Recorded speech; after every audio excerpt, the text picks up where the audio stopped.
मित्रो नमस्कार.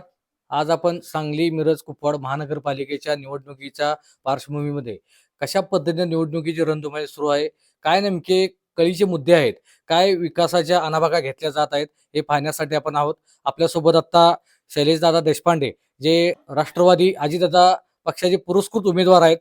नेमक्या त्यांच्या काय व्ह्यू आहेत, कशा पद्धतीने ते समाजकारण करत आहेत, कशा पद्धतीने त्यांच्या या निवडणुकीत काय नेमके त्यांचे मुद्दे आहेत आणि कशा पद्धतीने मध्ये त्यांना काय कामाची ओढ आहे, हे सर्व गोष्टीवर बोलण्यासाठी आपल्यासोबत ते उमेदवार आहेत.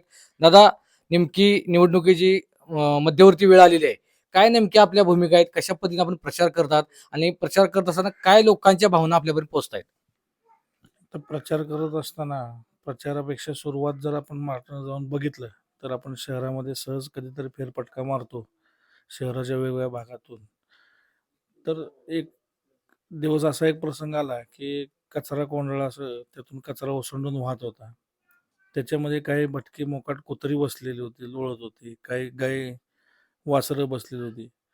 मग त्यांच्याकडे बघितल्यावर असं लक्षात आलं, की त्यांच्यामध्ये आणि आपल्यामध्ये आता काहीच फरक राहिलेला नाही. म्हणजे त्यांनाही जागा कुठं दुसरीकडे स्वच्छ अशी राहिलेली नाही बसण्या उठण्यासाठी आणि आपल्यालाही काही राहिलेलं नाही. मग पावला-पावलावर गेलं तर कचरा आहे, दुर्गंधी आहे, अस्वच्छता आहे.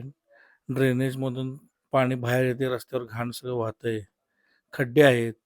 अशा प्रकारचं माणसाला जर जीवन जगावं लागत असेल, ते सगळे कर भरून महापालिकेला नियमितपणे सगळे कर भरतोय आपण.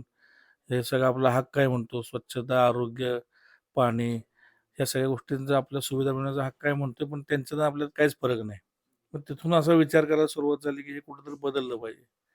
मग त्याच्यानंतर सगळ्या गोष्टी बघितल्या, मागे दृष्टिक्षेप टाकला, तर गेल्या 10 वर्षामध्ये त्यातलं काहीच कुठं पुढं सरकताना दिसलेलं नाही. एवढी उदासीनता का?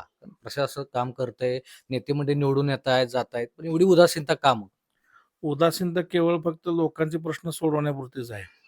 बाकी एरवी स्वतःचा विकास साधण्यासाठी किंवा त्यातून स्वतःची प्रगती साधण्यासाठी जी काही त्यांची गती आहे, ती अगदी लक्षात येण्यासारखी आहे. हे लोकांच्या आता लक्षात हळू कळायला लागलेलं आहे.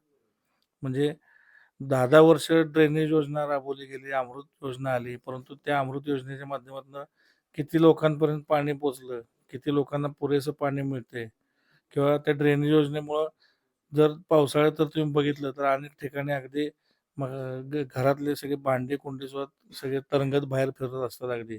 अशा पद्धतीचं ड्रेनेज व्यवस्था आहे. त्यामुळं जर त्या व्यवस्थेसाठी आपण तरतुदी केल्या शासनानं वेळोवेळी, अनेक वेळा निधी उपलब्ध करून दिला. अनेक वेळा निधी उपलब्ध करून देऊन सुद्धा जर ह्या गोष्टी संपत नसतील, मिटत नसतील, कोट्यवधी रुपये खर्ची पडले जातात नुसतेच कागदोपत्री, तर मग खरंच विचार करण्याची गरज आहे. आता आता निवडणुकीमध्ये वेगवेगळे मुद्दे निघतात. प्रामुख्याने कळीचा मुद्दा कोणता आहे? कळीचा मुद्दा हाच आहे की विकास झाला असं नुसतेच म्हणजे डंका पिटला जातोय. परंतु प्रत्यक्षात जर विकास झाला असं आपण म्हणतो, तर ते दिसत का नाही मग कुठं? मग ती अदृश्य शक्ती आहे का एखादी, की दिसत नाही आहे, पण अस्तित्व आहे त्याचं. जसं आपण म्हणतो, की आपण भगवंताचं, देवाचं अस्तित्व आहे, पण ते दिसत नाही. हवा आहे, पण दिसत नाही. तसं हे विकासाचं आहे का? की विकास झाला, रस्ते झाले, ड्रेनेज झालं, पाणी झालं, पण ते दिसत तर कुठंच नाही तसं. कुठेही फिरायला गेलात तुम्ही. म्हणजे आमच्याच प्रभागात असं नाही, अनेक प्रभागात बघायला गेलं तर ते दिसत नाही. आणि विशेषतः आमच्या प्रभागाबद्दल बोलायचं झालं, तर आमचा प्रभाग हा गुंठेवारी असलेला प्रभाग आहे. आधीच गुंठेवारीमुळे रस्ते अरुंद सगळे. त्यात विस्तारित भाग असल्यामुळं, मळा भाग असल्यामुळं तिथं काही ठिकाणी म्हणजे पोहोचणं सुद्धा एक-एकदा अतिशय अवघड होऊन बसते, अशा प्रकारची परिस्थिती आहे. मग त्यामुळं सगळ्यात महत्त्वाचं म्हणजे रस्ते व्यवस्थित असायला पाहिजेत. परंतु रस्ते सुद्धा गंमत अशी आहे, एक-एकदा रस्ते केल्यानंतर मग ते ड्रेनेजसाठी किंवा पाण्यासाठी पुन्हा उकरायला चालू केले जातात. मग आधी ड्रेनेज किंवा पाणी सगळी जी काही व्यवस्था आहे तुमची पाईपलाईन करून घेतल्यानंतर मग का रस्ते केले जात नाहीत? हा एक संशोधनाचा मुद्दा आहे. म्हणजे अतिशय उत्तम प्रकारे इतकं नियोजन आहे त्यांचं, की इकडे यांनी रस्ता करायचा अवकाश, की दुसरीकडे उकरणारे हजर असतात दुसऱ्या बाजूने. अशा पद्धतीने सगळा हा पाठशिवणीचा खेळ, खो-खोचा खेळ चालू झाला आहे. एकानं दुसऱ्याला खो द्यायचा, दुसऱ्याने तिसऱ्याला आणि त्याच्यामध्ये सगळं गोंधळलं गेलेलं आहे आणि त्यातनं विकास काय कुठं अजून काय दिसत नाही हे तो सगळं शोधायचा चालू. थांबणार कधी? हे सगळं थांबणार म्हणजे हे सगळं आता मतदार राजाच्या हातात आहे. जसं आपण म्हणतो लोकशाहीमधले राजा हा मतदार आहे. परंतु त्या मतदारांना विचार करण्याची गरज आहे, की नेमकं काय करायला पाहिजे आपल्याला? म्हणजे त्यांच्या क्षणिक गरजा ज्या निवडणुकीच्या निमित्तानं उफाळून येतात, त्यावेळी जे आमिष त्यांना दाखवले जातात, ते सर्वस्व मानून जर त्याच्या आहारी जाऊन त्यांनी पुन्हा जर मतदान केलं, तर हे कधीच थांबणार नाही. पण 100% जर ह्या सगळ्या गोष्टी बाजूला ठेवून की आपल्याला खरंच ह्या गोष्टी सुविधा मिळाल्या पाहिजेत आणि ह्या असतील तर त्या शहराचं वैभव सौंदर्य टिकून राहणार आहे आणि सगळ्यांचं आरोग्य अबाधित राहणार आहे. तसं पाहिलं तर मिरजला आरोग्य पंढरी म्हणलं जातं, वैद्यकीय पंढरी म्हणलं जातं. परंतु जर आरोग्य पंढरीमध्येच जर सगळीकडं स्वच्छतेचा बोजवारा असेल, घाण असेल, दुर्गंधी असेल, अरुंद रस्ते असतील, अपुऱ्या सुविधा असतील, तर कसं सगळ्या गोष्टीचं म्हणजे आरोग्य सुरक्षित आहे सर्वसामान्य असं आपण म्हणणार आहे. त्यामुळं सर्वसामान्य मतदारांनी आपल्या गरजा नेमक्या ओळखल्या पाहिजेत आधी. आपल्याला नेमकी कशाची गरज आहे आणि जर खरंच ह्या लोकांना जर ह्या गरजा जर त्यांना प्राधान्यक्रमाने मिळाव्या असे वाटत असतील, पूर्ण व्हावं असेल, तर त्याने योग्य त्या चांगल्या उमेदवारांना मतदान करावं पुढे येणाऱ्या. आता आपण आता प्रभाग क्रमांक वार्ड क्रमांक तुमचे 4 प्रमाण जर बघायचं म्हटलं, तर इथं नेमकी काय परिस्थिती आहे? राजकीय परिस्थिती काय आहे? भौगोलिक परिस्थिती काय आहे? मी मगाशी सांगितलं तुम्हाला की भौगोलिक परिस्थिती म्हणला तर इथं मळा भाग आहे, विस्तारित भाग आहे, गुंटेवारीचा भाग आहे सगळा. पूर्वीचे जे गुंटेवारीमध्ये जे काय तिथं जमिनीचे प्लॉट पाडून जे काय तिथं वसाहती वसवल्या गेल्या ते अतिशय अतिशय अरुंद रस्ते आहेत की जेमतेम एखादी चारचाकी वाहन कसे तरी पुढे जाईल. अक्षरशः काही जागा नाही, वळायला सुद्धा जागा नाही. म्हणजे पुढे गेली तर ते रिव्हर्समध्येच पुन्हा मागे आणावी लागते गाडी. अशा प्रकारचे रस्ते आहेत सगळे. मग रस्त्याच्या दुतर्फा असेल तर तिथं झाडे आहे. अनेक मोकळे प्लॉट पडलेले आहेत. मोकळ्या प्लॉटमध्ये काटेरी झुडपं उगवलेली आहेत. तिथं घाण आहे. त्याच्यामुळं घाणीमुळं मग ते मोकाट जनावरांचा प्रादुर्भाव होतोय. मग अशा प्रकारे जर सगळं नियोजन असेल, मग आता कधी-कधी मग त्यावर पालिका प्रशासन कधीतरी जागा होतं. एक 5 वर्षातनं, 10 वर्षातनं एकदा. मग त्या अशा मोकळे जे प्लॉटधारक आहेत त्यांना नोटिसा सोडायच्या, स्वच्छता करून घ्या, नाहीतर दंड करू. तेवढ्यापुरतंच असतं ते. तात्पुरती मलमपट्टी हे एवढं एकमेवच या प्रशासनाकडे उरलेलं आहे. दीर्घकालीन ठोस अशी कुठलीही योजना यांच्याकडे आता दिसत नाही. म्हणजे कुठल्याही शहराचा विकास करत असताना जो विकास आराखडा आपण तयार करतो, तो शहराचा पुढचा 50 वर्षाचा विस्तार लक्षात घेऊन, त्याच्या हद्दवाढी, त्याच्या सीमा लक्षात घेऊन जे काय करावं लागतं, त्या पद्धतीनं आत्ता मिरज शहरामध्ये कुठल्याही प्रकारचा विचार करून काम केलं जायचं असं वाटत नाही. म्हणजे त्या आपण 50 वर्षामध्ये लोकसंख्येची वाढ असेल, त्याच्या अनुषंगानं पाणी पुरवठ्याचं किती प्रमाण असावं किंवा त्याची क्षमता किती असावी त्या टाक्यांची, ह्याचा सगळा इत्थंभूत अभ्यास करून मगच तो आराखडा अंमलात आणत असतो. परंतु दुर्दैवानं तो विचार, ती इच्छाशक्ती इथल्या राज्यकर्त्यांमध्ये अजिबात दिसून येत नाही. आपण एक उमेदवार म्हणून आपला अजेंडा काय असणार आहे प्रभाग क्रमांक 4 मध्ये? अजेंडा म्हणजे सगळ्यात महत्त्वाचा म्हणजे जो काय आता समन्वय नाही प्रशासनामध्ये आणि कर्मचाऱ्यांमध्ये. म्हणजे प्रशासन हे टेबलावरच राहिलेलं आहे. कर्मचारी कुठं असतात त्यांचं त्यांना माहीत नाही. अनेक ठिकाणी धक्कादायक काही गोष्टी आहेत, की ज्यांनी अनेक वर्ष महापालिकेमध्ये राज्य केलं, सत्ता गाजवली, जे राज्यकर्ते आहेत, त्यांचेच काही नातेवाईक कर्मचारी म्हणून कागदोपत्री फक्त गणले गेलेत. म्हणजे मानधनापुरतेच. एरवी ते कर्मचारी आहेत का नाहीत, ते कार्यरत आहेत का नाही, हा एक फार मोठा संशोधनाचा विषय असल्यामुळं त्या त्या भागातल्या जबाबदाऱ्या ज्या कर्मचाऱ्यांच्याकडनं अपेक्षित आहेत, त्या पूर्ण होताना दिसत नाहीत. जसं की आता पाणी सोडण्यासाठी असेल, प्रत्येक भागामध्ये सकाळी पाणी सोडण्यासाठी जे कोण कर्मचारी नेमणूक असेल, मग तो त्याच्या वेळेमध्ये येतोय का नाही, जातोय का नाही, त्याचं काम व्यवस्थित करतोय का नाही. आता आरोग्य विभागात घंटागाड्या असतील, घंटागाड्यांचं जर बोलायचं झालं तर 3-4 दिवसातनं, 5 दिवसातनं एकदा घंटागाडीत जाऊन कचऱ्याचा उठाव करत असतील. मग त्या घंटागाड्यांचे चालक जातात कुठे एरवी? ते काय करतात? पगार जर पूर्ण वेळेचा ते घेत असतील, तर उरलेल्या वेळेत ते काय करतात? हाही शोध घेण्याची आता गरज निर्माण झालेली आहे. आपलं जर उमेदवारी बोलायचं म्हटलं तर आपण अपक्ष उमेदवार आहात. आपण अजितदादा पक्षाचे एक पुरस्कृत उमेदवार आहात. याबद्दल काय सांगाल? तसं सुरुवातीपासून अनेक पक्षांनी उमेदवारीबद्दल सकारात्मक चर्चा केली. मग सगळ्या चर्चांचं रूपांतर हळूहळू वाटाघाटी फिसकटत गेल्या, सगळ्या गोष्टी घडत गेल्या. पण एकंदरीत विचार केल्यानंतर शेवटी आपल्या उमेदवारी अपक्ष राहिलेलीच चांगली. या हेतून आपण अपक्ष लढायचं असं आपण ठरवलं होतं.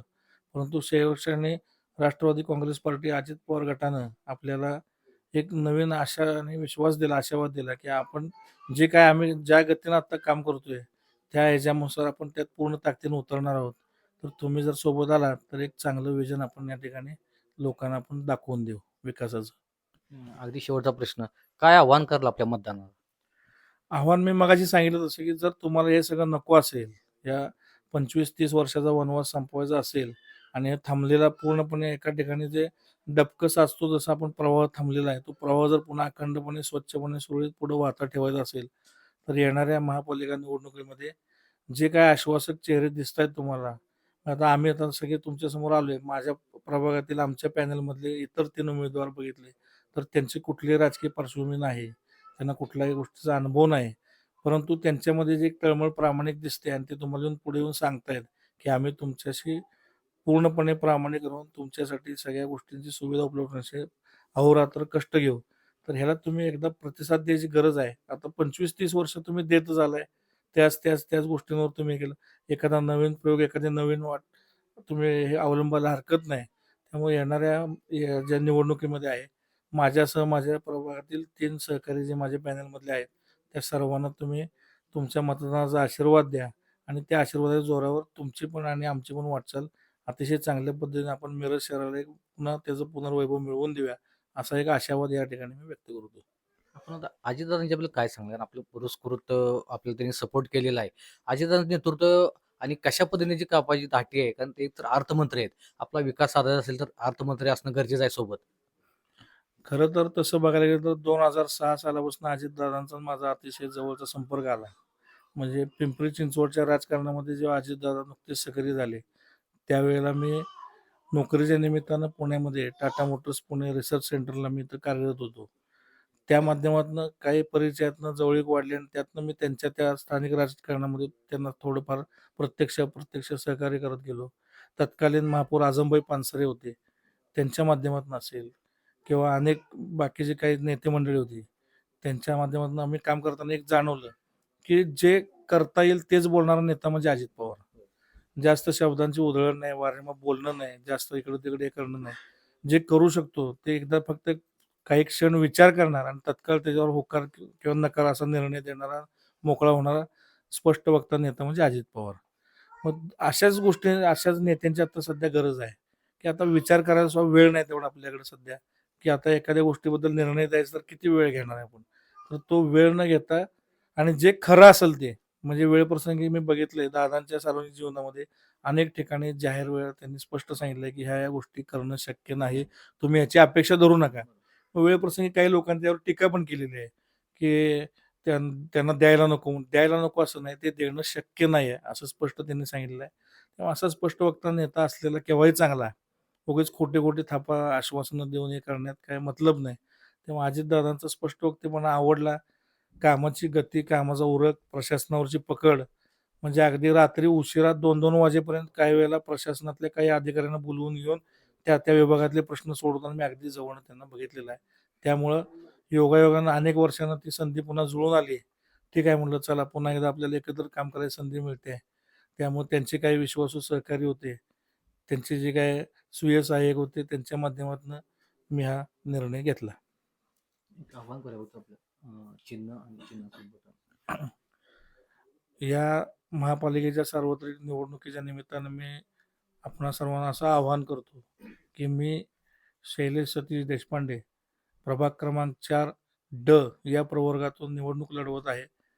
राष्ट्रवादी काँग्रेस अजित पवार गटातर्फे माझी उमेदवारी पुरस्कृत करण्यात आली असून टेबल हे माझं चिन्ह आहे. तर टेबल या चिन्हापुढील बटन दाबून आपण सर्वांनी मला आपल्या बहुमोल मताचा आशीर्वाद देऊन तुमच्या अपूर्ण राहिलेल्या कामांना पूर्णत्व देण्यासाठी तिथपर्यंत पोहोचण्यासाठी बळ व गती द्यावी ही विनंती. धन्यवाद.